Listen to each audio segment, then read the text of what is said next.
مقدس ممبر پہ تو ہم لوگ نام نہیں لینا چاہتے جو اس مقدس ممبر کے قابل نہیں ہوتے.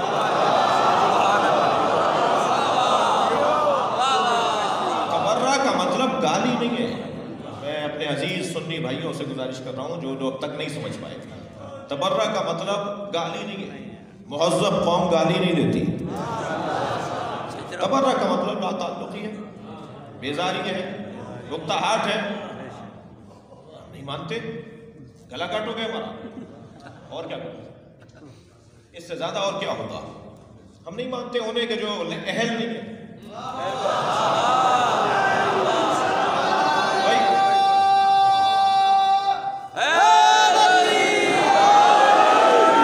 بھائی شخصیات تشریف فرما ہے, افسران بیٹھے ہوئے ہیں اور مختلف اداروں سے وابستہ, اور پھر میں تو مجلس واقعات کے لیے تو نہیں پڑھ رہا. ابھی دسیوں کیمرے جو ہے دنیا میں, پتہ نہیں کینیڈا میں لائیو سنی جا رہی ہوگی, تو مجلس ہو یہاں رہی ہے مگر یہاں کے لیے نہیں ہو رہی. ایک جملہ کہتا ہوا گزر جاؤں کہ ہر جگہ ایک ہی آواز کہ میرٹ پہ تقرریاں ہونی چاہیے, میرٹ پہ داخلے ہونے چاہیے, میرٹ پہ تبادلے ہونے چاہیے,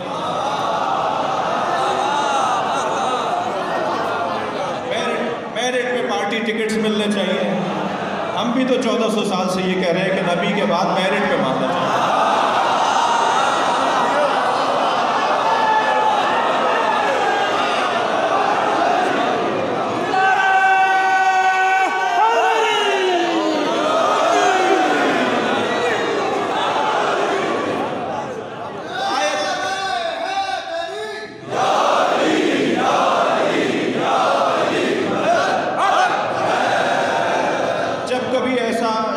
ایسا کوئی مرحلہ آئے تو آیت پڑھ دیا کریں تاکہ بات آپ پر تو آئے نہ. اب یہاں قرآن کیا کہہ رہا ہے, فَيَتَّبِعُونَ مَا تَشَابَهَ مِنْهُ. میٹھا پانی بھی رکھا ہے, کھارا پانی بھی رکھا ہے. پھر یہ کھارا پانی کیوں پی رہا ہے؟ تو قرآن نے پکار کے کہا ابتغاء الفتنہ, یہ فتین ہے, یہ فتنہ پھیلانا چاہتا ہے. وَابْتَغَاءَ تَأْوِيلِهِ, اور اپنے پسند کا دین پیش کرنا چاہتا ہے. سارا مسئلہ ہی ہے. مجھ سے ایک صاحب پوچھنے لگے جی پاکستان میں 50 سال پہلے 30 سال پہلے بلکہ کوئی مسئلہ نہیں تھا, یہ کیا ہو گیا ملک میں, یہ سنی شیعہ کا کیا مسئلہ ہو گیا, یہ تناؤ کھچاؤ کہاں سے آ گیا؟ میں نے کہا جب تک دین ہم پر حاکم تھا تو کوئی مسئلہ نہیں ہوا, اور جب دین پر ہم حاکم ہونے لگے, اور اگر کڑوا نہ لگے تو کہہ دوں کسی کو کہ جب تک دین پر خرچ کیا جاتا تھا تو یہ مسئلے ہی نہیں تھے. اب جب دین خرچ کیا جا رہا ہو, اور ذرا روشن کہہ دوں, جب تک پیٹ کا مسئلہ نہیں تھا, سچائی تھی, خلوص, کوئی مسئلہ ہی نہیں تھا, سب کو پتا تھا. اب جوش والی آبادی اور مولانا مودودی کی دوستی تھی بھائی, وہ پکے سنی دیوبندی, وہ پکا بدبودار شیعہ,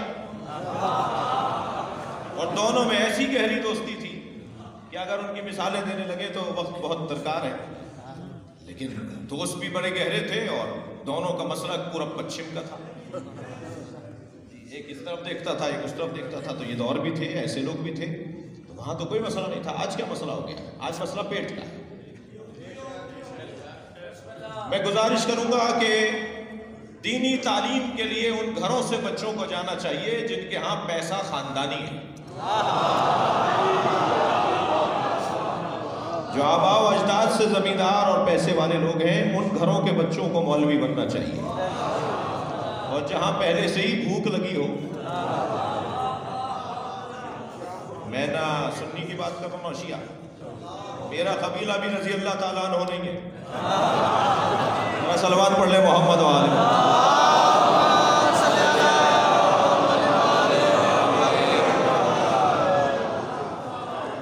میں نے ایک وضاحت کر دی کہ 2 مہینے بعد مجلس پڑھنا ہوں, تو آپ اندازہ کیجئے گا, تھوڑا سا میں ذرا تسلی سے پڑھوں گا.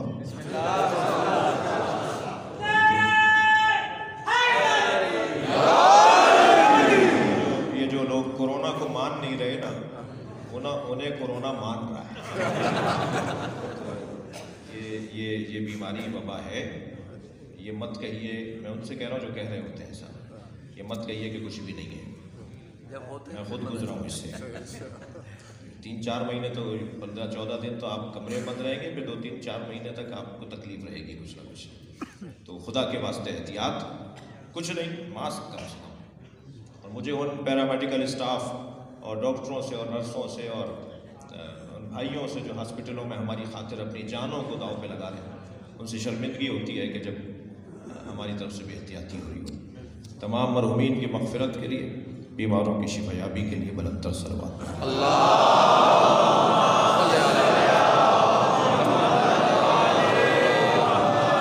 دو سبب بیان ہو گئے. ایک اپنے پسند کا دین، اس لیے اتباع کرتے ہیں متشابہات کی کہ وہ فتنہ پھیلانا چاہتے ہیں اور اپنے پسند کا دین دینا چاہتے ہیں. اللہ بھی نہیں چاہتا کہ پسند کا دین ہو. کبھی کبھی کا تقوی اللہ نہیں چاہتا. اللہ کی یاد پارٹ ٹائم کے لیے نہیں ہے. اللہ فجر میں، ظہر عصر میں، مغرب عشاء میں نہیں ملتا. بعض لوگوں کو تو مسجد میں اللہ ملتا ہی نہیں ہے. یہ اوقات یومیہ نماز کے اوقات ہیں، یہ اللہ کے اوقات نہیں ہیں. جیسے ڈاکٹر صاحب لکھتے ہیں نا اپنے مطلب کے باہر اوقات جو وزٹ کے اوقات، یہ ڈاکٹر کے اوقات علیحدہ ہیں، اللہ کی کوئی اوقات نہیں ہے. میں جملہ کہہ دیا تو اور بہتر کر لوں کہ بعض اوقات اللہ مصلی پہ نہیں ملتا اور ملنے اور ڈھونڈنے والوں کو اللہ بازار میں مل جاتا ہے. یہ کوئی ضروری نہیں ہے کہ مصلی پہ اللہ ملے. اور ویسے ہی ہم نے تو اللہ کو اور اللہ کے اولیاء کو کیسے جانا ہے کہ یہ سنیوں کی مسجد، وہ دیوبندیوں کی، وہ بریلویوں کی، وہ حنفیوں کی، وہ مالکیوں کی، وہ شیعوں کی، اور امام بارگاہوں کا حال بھی ایسے ہی. وہ چغتائیوں کا، وہ بھٹیوں کا، وہ مہاجروں کا، وہ سیدوں کا، وہ شیخوں کا. نہ مسجد میں اللہ مل رہا ہے، نہ امام بارگاہ میں حسین مل رہے ہیں. تو خدا کے واسطے ان الجھنوں سے ہمیں باہر آنے کی ضرورت ہے. بات آگے بڑھے کہ 2 چیزوں کی وجہ سے یہ متشابہات کی پیروی کرتے ہیں. فطرے کی وجہ سے فتنہ پھیلانا چاہتے ہیں اور اپنے پسند کا دین پیش کرنا چاہتے ہیں. وَمَا يَعْلَمُ تَعْوِيلَهُ إِلَّا اللَّهُ، اور قرآن کے بارے میں اور اس کی تعویل کے بارے میں کوئی نہیں جانتا اِلَّا اللَّهُ، سوائے اللہ کے. اب جو لوگ کہتے ہیں نا صرف اللہ کی بات کرو، اللہ ہی کافی ہے. مولانا آپ کیا شرک ہوتا ہے؟ مجھے زیادہ سننے کو ملتا ہے، میں نے اس کے سنی بھائیوں شیعوں سے کم دوستی نہیں ہے، سنیوں سے مجھے زیادہ سننے. تو آپ کیا شرک ہوتا ہے؟ یہ کہاں ہوتا ہے، کیا ہوتا ہے؟ وہ آپ کے یہاں گاڑیوں کے پیچھے بھی ایک اسٹیکر لگایا جاتا ہے، علی وارث. تو میں نے کہا جی کیا پریشانی ہے؟ کہا جی اللہ وارث. میں نے کہا جی اللہ کے وارث ہونے میں تو کوئی تردد نہیں ہے، کوئی بحث نہیں ہے، کوئی بات ہی نہیں ہے، کوئی شک و شبہ ہی نہیں ہے، اللہ وارث ہے. کہا نہیں، علی وارث کو کہو گے تو بھی یہ شرک ہو جائے گا. میں نے کہا آپ نے قرآن پڑھا ہے؟ تو جن سے بات ہو رہی تھی وہ حافظ قرآن تھے. کہنے لگے مولانا میں حافظ قرآن ہوں. میں نے کہا پھر سورہ مبارکہ الانبیاء کی 105ویں آیت سنا دیجیے. تو آیت انہوں نے سنا دی، انہیں حفظ تھی جی. وَلَقَدْ كَتَبْنَا فِي الزُّبُورِ مِن بَعْدِ الذِّكْرِ أَنَّ الْأَرْضَ يَرِثُهَا عِبَادِيَ الصَّالِحُونَ. ہم نے تورات، زبور، انجیل، قرآن میں لکھ دیا ہے کہ اس زمین کے وارث ہمارے نیک اور صالح بندے ہیں.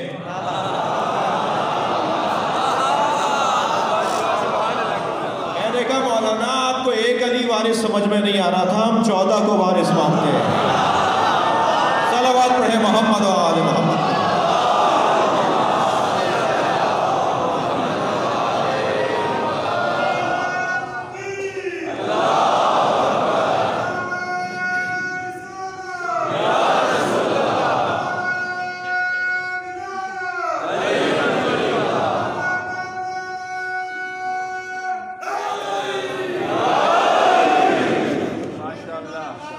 اللہ ہی کافی ہے اور قرآن ہی کافی ہے، اور در بدر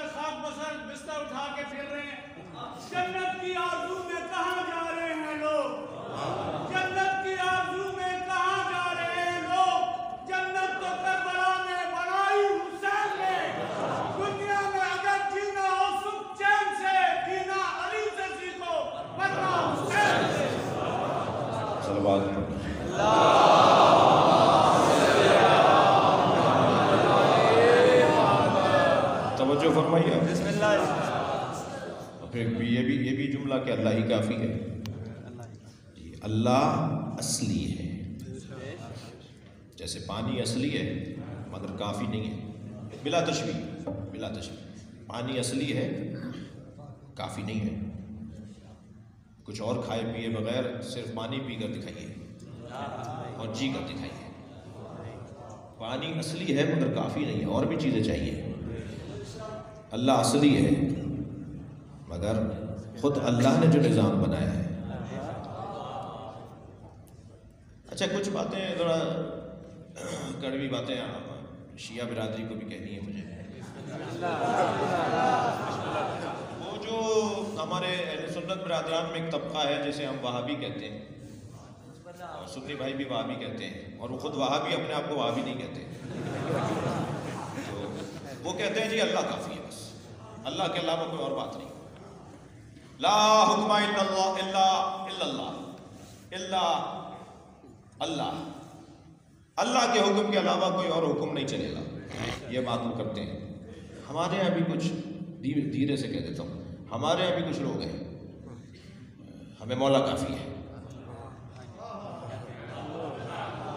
اچھا بول اس زمانے کے لوگ رہے جو غیبت میں ہیں.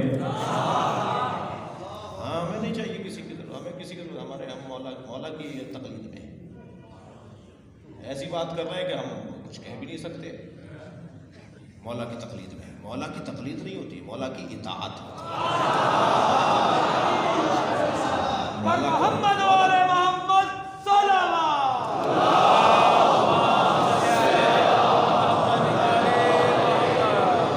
مولا کی بیعت ہوتی ہے.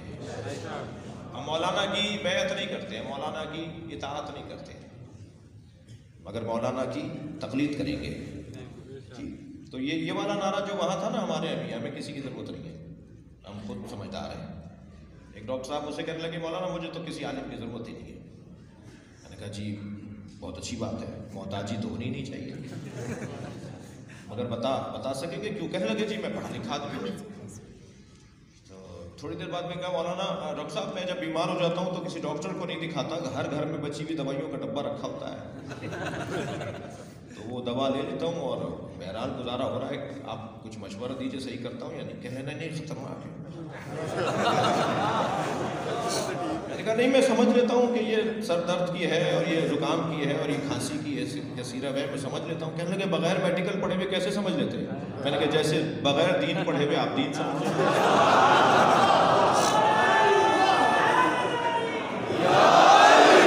تو جو جس کا کام ہے اسی کو سجتا ہے نا.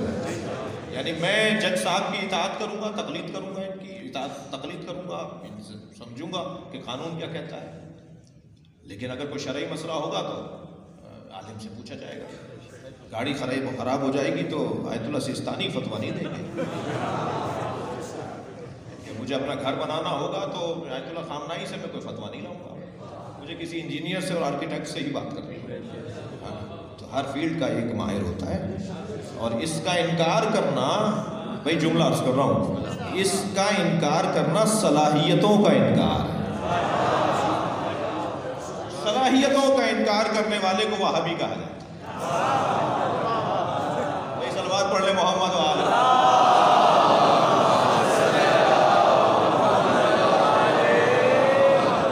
اس سے بہتر اور بلند صلوات پڑھ لیں.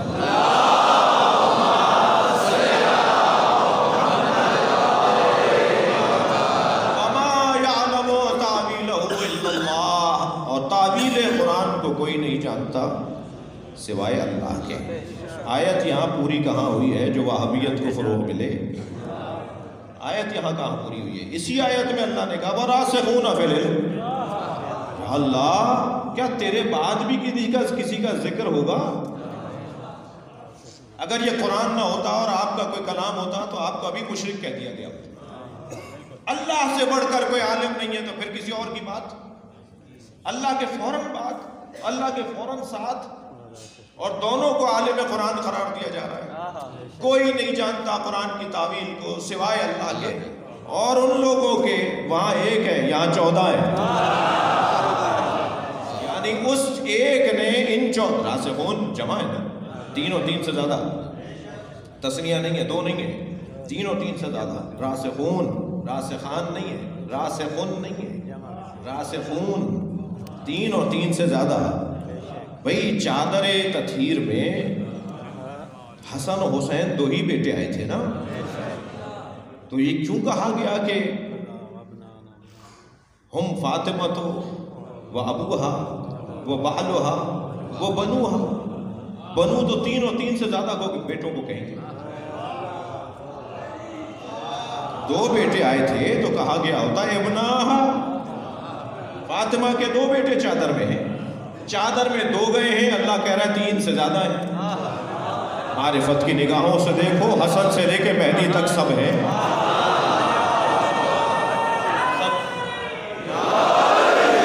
سب کی طہارت کے عنوان کو اللہ نے یہاں بیان کر دیا.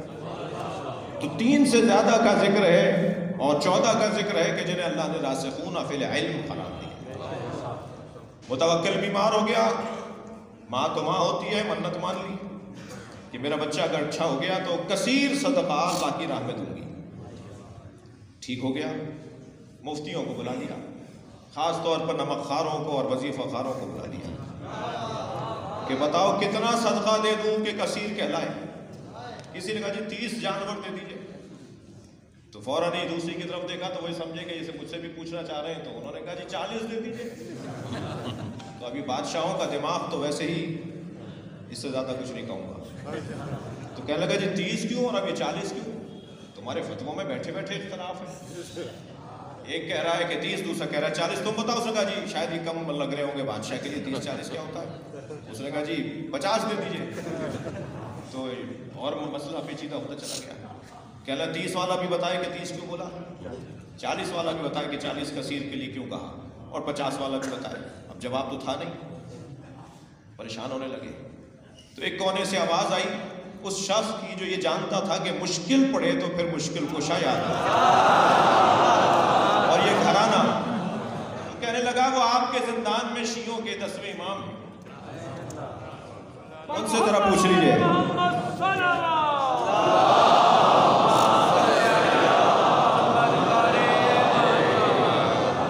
تو امام میرے مولا امام علی نقی علیہ السلام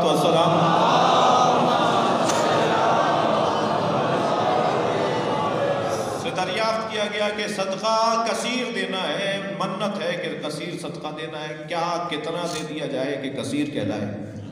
امام نے فوراً فرمایا 80 عدد کوئی بھی چیز، جانور، کوئی کھانا، کوئی فقیروں کی آزادی، 80 کا عدد پورا کرو تو یہ کثیر کہلائے گا. اب جیسے وہ 30 اور 40 اور 50 والوں سے سوال تھا، ایسے ہی حضرت سے بھی سوال ہوا کہ 80 ہی کیوں؟ تو اب راسخون فی العلم کو دیکھیے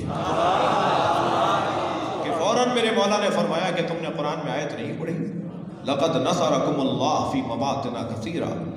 اللہ نے اے حبیب آپ کو کثیر موقعوں پر نصرت عطا کی ہے. تو اللہ نے اپنے نبی کو 80 جنگوں میں تو نصرت عطا کی ہے. صلوات پڑھیں گے محمد و آل محمد.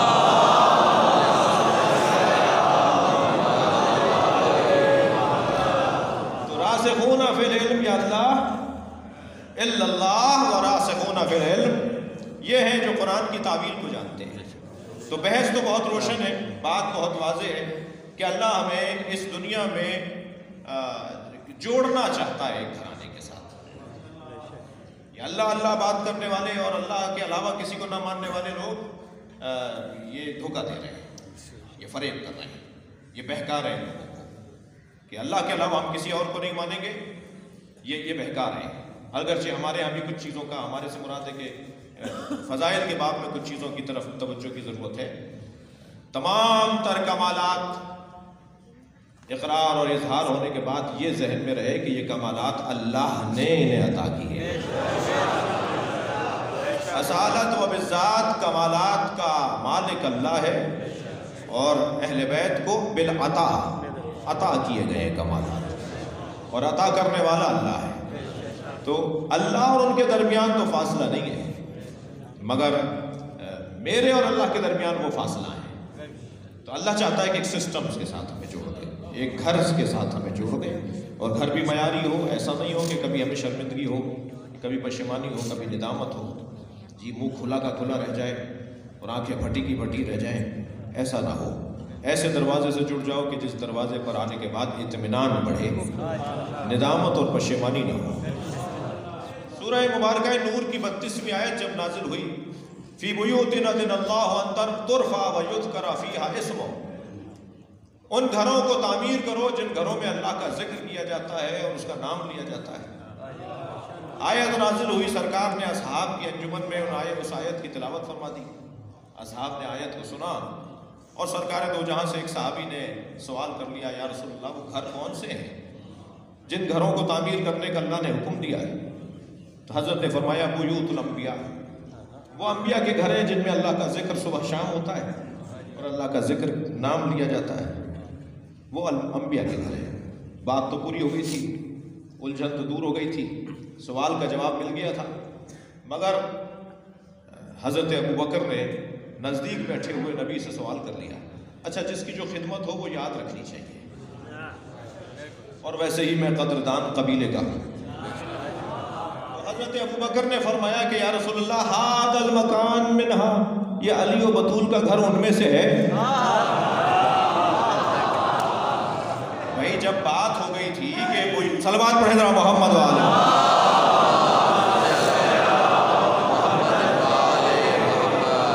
کہ جن گھروں کو تعمیر کرنے کا اللہ نے حکم دیا ہے، جن گھروں کی عزت کرنے کا اللہ نے حکم دیا ہے، تو وہ بیوت الانبیاء ہیں۔ بات تو ہو گئی، جواب آ گیا تھا، مگر حضرت ابوبکر کا سوال کرنا یہ خود ایک پیغام ہے۔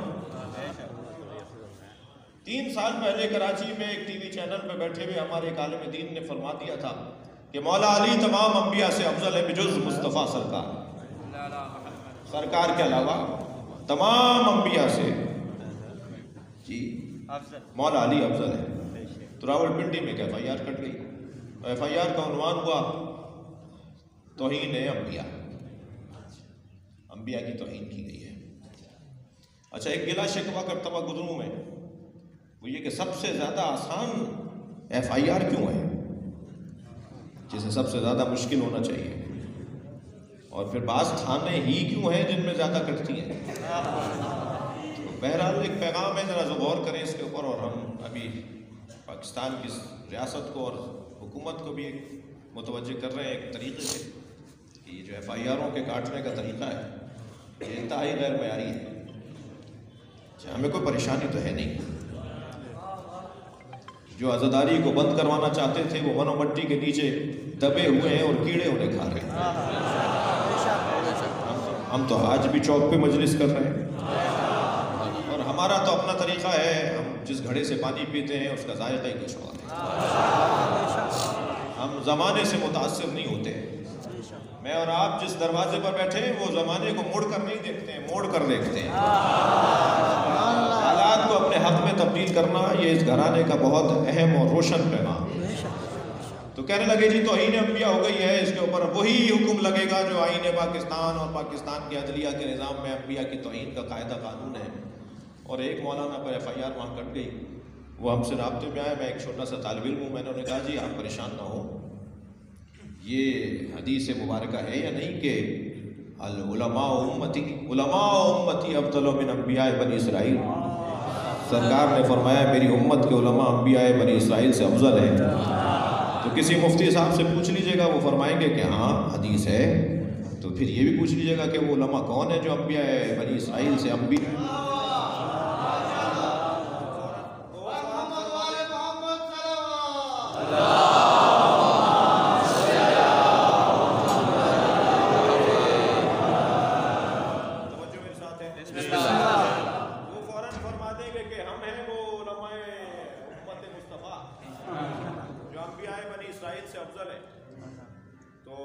جب بات اپنی آئے تو انبیاء سے افضل آج کا ملا،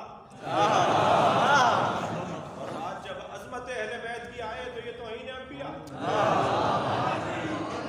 اور اگر توجہ چاہوں گا، اور اگر یہ توہین انبیاء ہے، تھک تو نہیں رہے، اگر یہ توہین انبیاء ہے کہ مولا علی تمام انبیاء سے افضل ہے، تو یہ توہین اہل بیت ہے کہ حضرت ابوبکر مولا علی سے افضل ہے۔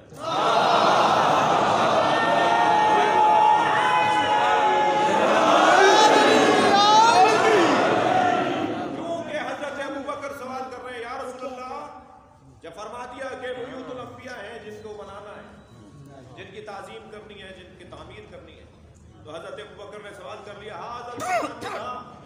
ان مکانوں میں علی و بطول کا گھر ہے؟ تو سرکار نے کیا جواب دیا؟ سرکار نے بے ساختہ فرمایا نعم من افضلها، ہاں یہ ان سب سے افضل ہے۔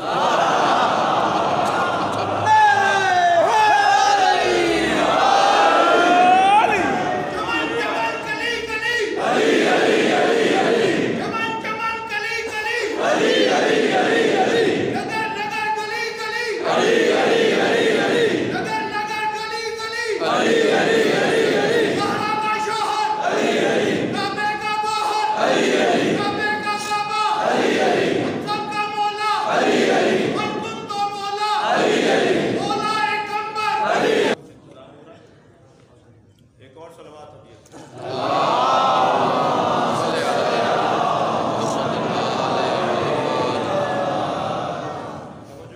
بسم اللہ، بات آگے بڑھے گی۔ اللہ ہمیں جوڑنا چاہتا ہے اس گھرانے کے ساتھ، اور جتنا تعلق میرا اس گھرانے سے زیادہ گہرا ہوگا اتنا میرے لیے بہتر اور فائدہ ہے۔ 2 گھنٹے تک اگر گلاب بیچنے والے کی دکان پر بیٹھ کر آ جاؤں، 4 گھنٹے تک میرے اندر سے گلاب کی خوشبو آ جائے۔ جو 70 سال سے حسین حسین کر رہا ہوں، کیسے ممکن ہے اس کے اندر حسینیت نہ ہو، حسین کے کردار کی خوشبو نہ ہو؟ اور بعض چیزیں ہیں میرے عزیزوں، میرے بچوں، میرے کم سن ساتھیوں، بعض چیزیں خود بخود کی ہیں، خود کار کی ہیں اور آٹومیٹک ہیں، خود بخود ہو، بس ٹریک ٹھیک کر دیا جائے۔ مثلا اگر مجھے نہیں پتا کہ مثلا لاہور کس طرف ہے تو لاہور والے روڈ پہ تو چڑھا دیا جائے، بلاخر لاہور پہنچ ہی جاؤں گا، بہت ہوگا تو آگے نکل جاؤں گا، مگر لاہور کی سمت سے ہٹوں گا نہیں۔ اگر ہمارے ہاں اسکولوں میں تعلیم اچھی نہ ہو تو اسکول بند نہیں کرتے، ٹیچر تبدیل کرتے۔ اگر ہماری مجلسوں میں کوئی کمی کوتاہی ہے تو عزاداری بند نہیں ہوگی، مجلسیں کم نہیں ہوگی، ہم ٹیچر تبدیل کریں گے۔ اور الحمدللہ کچھ تو وقت معلم ہوا کرتا ہے اور وقت نے ہمیں سکھا دیا ہے، اور کچھ توجہ خود سے بھی ہو گئی ہے۔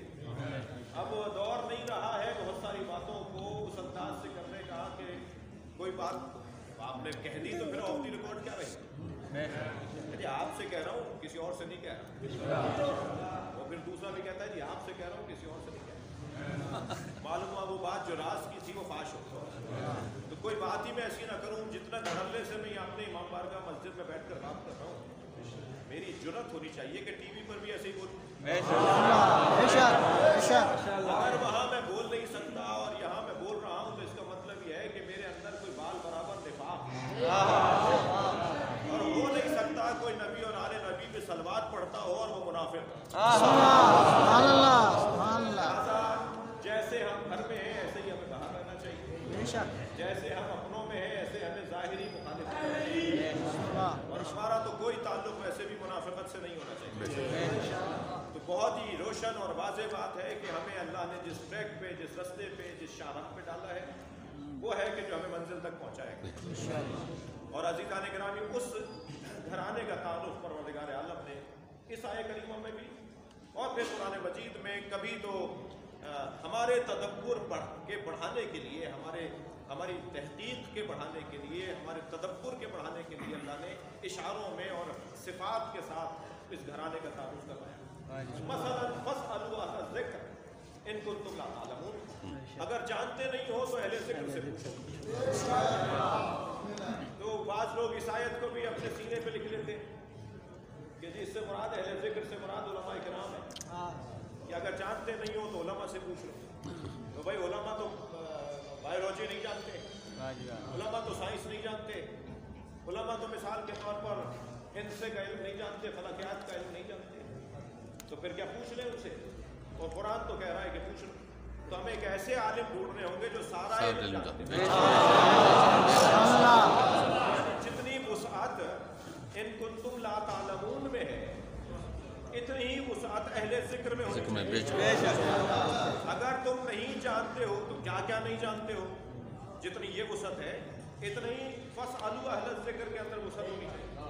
پھر جن سے پوچھا جا رہا ہے وہ اتنے ہی بڑے عالم ہونے چاہیے کہ کسی مرحلے پر وہ یہ کہتے ہوئے نظر نہ آئے کہ ہمیں نہیں پتا، بلکہ ہر بات کا جواب ان کی زبان مبارک پر 27 مشکل سوال جوڑ کر لائے مولا علی کی خدمت میں۔ چھٹے سوال کے بعد بھول گئے کہ ساتواں کیا تھا۔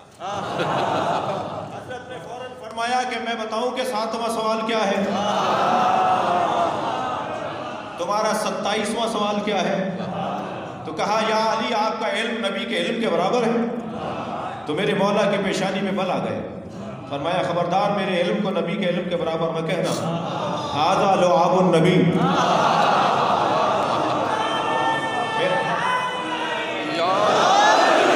میرا علم لعاب مصطفیٰ۔ تو عزیزو جس مصطفیٰ کے لعاب میں علم بٹھتا ہو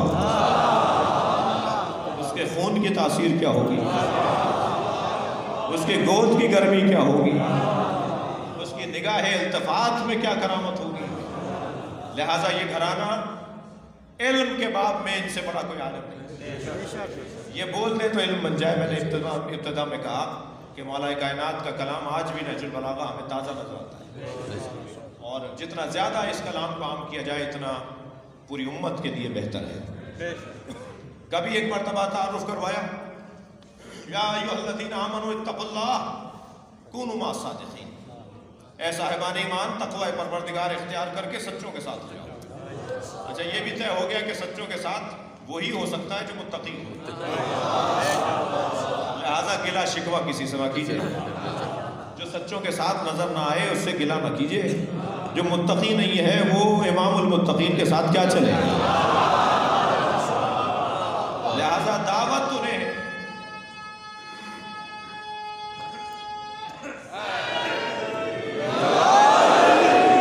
دعوت مع الصادقین، کونوا مع الصادقین، اے صاحبان تقوی، اے مومنوں متقی ہو کر سچوں کے ساتھ ہو جاؤ۔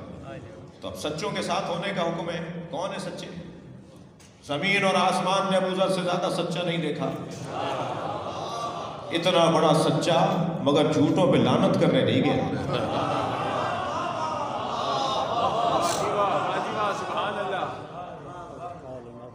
مباہلے کے میدان میں اتنا بڑا سچا جھوٹوں پہ لعنت کرنے نہیں گیا۔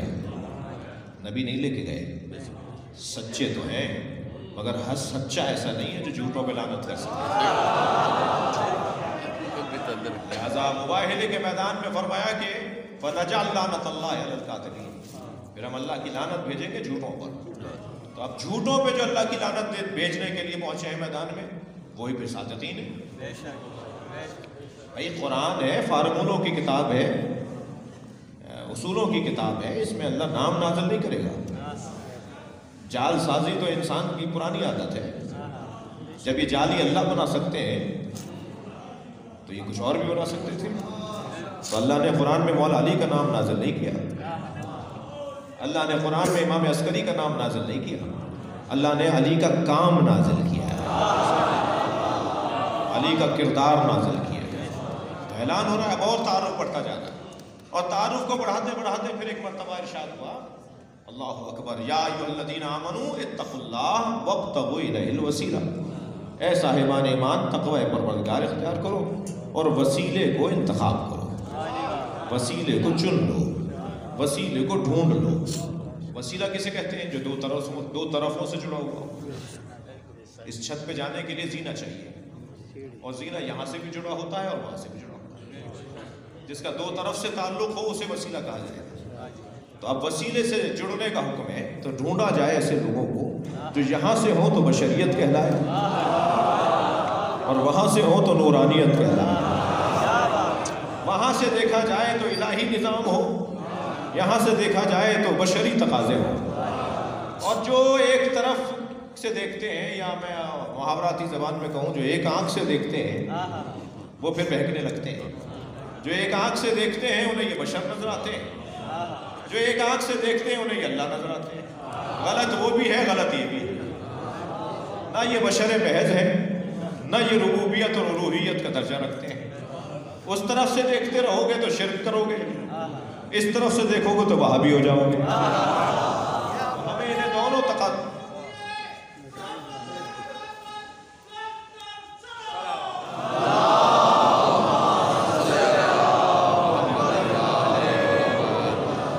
وسیلے کو تلاش کرنے کا حکم دیا، اور پھر پروردگار عالم نے اور واضح انداز سے کچھ اور وضاحت پڑھائی۔ قرآن مجید میں ارشاد ہوا علم ترى کیف، تھک تو نہیں رہے، علم ترى کیف ضرب اللہ مثلا کلمۃ طیبۃ کشجرۃ طیبہ اصلها ثابت وفرعها في السماء تؤتی اکلها کل حین بإذن ربها وکلمۃ خبیثۃ کشجرۃ خبیثہ اجتثت من فوق الارض۔ تم نے دیکھا نہیں میرے حبیب کہ اللہ نے تمہیں کیسی مثال دی ہے کلمہ طیبہ کی، اور کلمہ طیبہ تو شجرہ طیبہ کی طرح ہے جس کی جڑیں بڑی مضبوط ہوتی ہیں اور شاخیں آسمانوں میں ہوتی ہیں۔ کبھی کسی درخت کی شاخیں آسمانوں میں نہیں ہوتی ہیں، پھلدار درخت تو ویسے ہی جھکا ہوا ہوتا ہے۔ یہ کون سا درخت ہے کہ جو آسمانوں میں شاخیں لے گیا؟ اسی کو تو وسیلہ کہتے ہیں، جو یہاں والوں کو بھی پال رہا ہو اور وہاں والوں کو بھی دے رہا ہو۔ ایک دفعہ روٹی کی مثال کافی ہے بھائی، بار بار تو نہیں، ہر روٹی کی مثال تو نہیں دی جائے گی۔ ہر دفعہ 50 لاکھ دفعہ اگر روٹیاں لے کے گئے آسمان والے تو ایک مثال دی جائے گی تاکہ بات روشن ہو جائے کہ ایسا ہوتا ہے۔ معراج پہ سرکار سینکڑوں مرتبہ گئے، قرآن میں ایک دفعہ ہی ہے۔ تو ایک دفعہ ذکر کا مطلب یہ نہیں ہے کہ ایک معراج ہوئی ہے۔ علامہ مجلسی نے 180 معراجوں کا تو ذکر ویسے ہی کیا ہے روایات میں مشکل، اور علامہ ذیشان حضرت جماعتی نے تو 2 مصروں میں اتنا اچھا بیان کر دیا کہ ایک شب کا ذکر کیا ہے جانے والے عرش پر، تیری ساری زندگی معراج ہی معراج ہے۔ لہذا ایک دفعہ ذکر ہو رہا ہے کہ روٹیاں وہاں چلی گئی، اور قرآن مجید میں بیان ہو رہا ہے کہ ایک ایسا درخت بھی ہے کہ جو جس کی جڑیں مضبوط ہیں اور شاخیں آسمانوں میں۔ اور اس درخت کی تیسری صفت یہ ہے کہ تؤتی اکلها کل حین، یہ ہر موسم میں پھل دیتا ہے۔ کوئی درخت تو ڈھونڈا جائے جو ہر موسم میں پھل دیتا ہو۔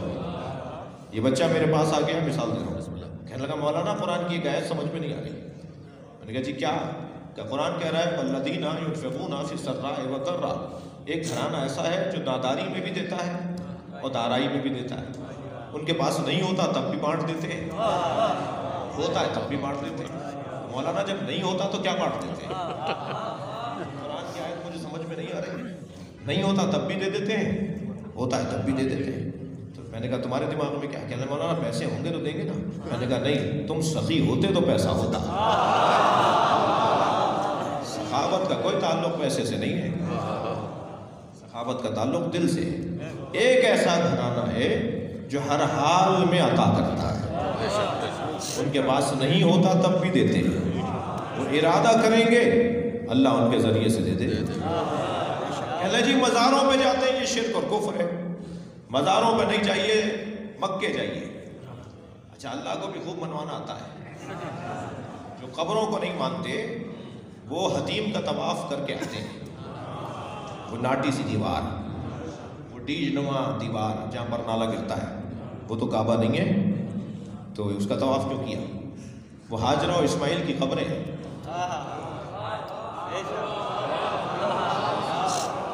تم قبروں کو نہیں مانو، میں تمہیں طواف کرواؤں گا۔